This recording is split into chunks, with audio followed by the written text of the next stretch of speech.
కేంద్ర ప్రభుత్వం 11,440 కోట్లు ఆర్థిక సహాయాన్ని అందించినటువంటి నేపథ్యంలో ముందుగా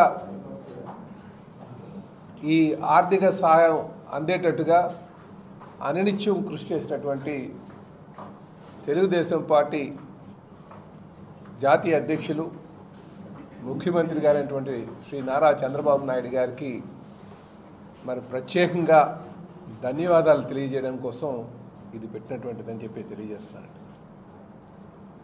ఇదే కాకుండా ఉప ముఖ్యమంత్రి గారైనటువంటి పవన్ కళ్యాణ్ గారు కూడా ఈ సందర్భంగా ధన్యవాదాలు తెలియజేస్తున్నాం.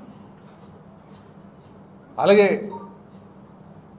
బీజేపీ నాయకత్వానికి ముఖ్యంగా నరేంద్ర మోడీ గారికి ప్రత్యేకంగా నేను ధన్యవాదాలు తెలియజేసుకుంటాను. అలాగే దీనికోసం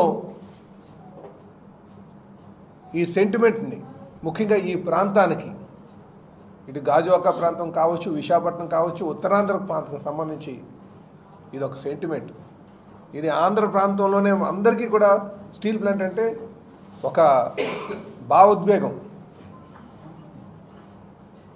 సో ఈ సెంటిమెంట్ని గౌరవిస్తూ దీనికి సహకారం అందించినటువంటి మరి ముఖ్యంగా స్టీల్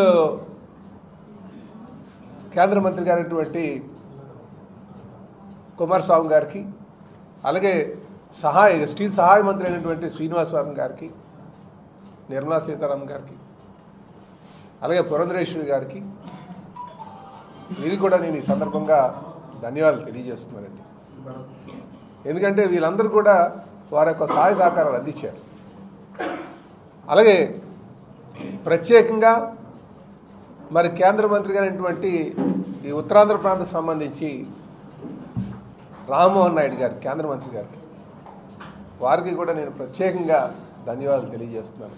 అలాగే మా యువ నాయకులు ఎంపీ గారు శ్రీభర్త్ గారు ఆయన గెలిచిన దగ్గర నుంచి కూడా అందరితో కోఆర్డినేట్ చేస్తూ ఎలాగైనా చేయాలి, ఎలాగైనా దీనికి ఆర్థిక సాయం అందించాలి, దీన్ని ఆదుకోవాలి ఈ ప్లాంట్ అని చెప్పి వారు యువ నాయకులకి కూడా ఈ సందర్భంగా నేను ప్రత్యేకంగా భర్త గారికి ఎంపీ గారికి నేను ధన్యవాదాలు తెలియజేసుకుంటున్నాను. అలాగే ఎన్డీఏ పార్ట్నర్స్కి ముఖ్యంగా ఈరోజు ఇది సమిష్ట కృషితో సాధించుకున్నటువంటిది. అటు ఎన్డీఏలో ఉన్నటువంటి మా తెలుగుదేశం, జనసేన, బీజేపీ ఎంపీస్ అందరూ కూడా ఎలాగైనా ఈ ప్లాంట్ను పరిరక్షించాలి, దీన్ని ఆదుకోవాలి, కొన ఊపిరిలో ఉన్నటువంటి ప్లాంట్ని ఆదుకోవాలని చెప్పేసి అందరూ కూడా శక్తి వంచన లేకుండా అందరూ సహకారం అందించారు. ఈరోజు ఇది మనం కాపాడుకోగలిగామని చెప్పి తెలియజేస్తున్నాం. కనుక దీనిలో ముఖ్యంగా వీళ్ళందరితో పాటు ఇక్కడ ఉన్నటువంటి ప్రజల యొక్క మనోభావం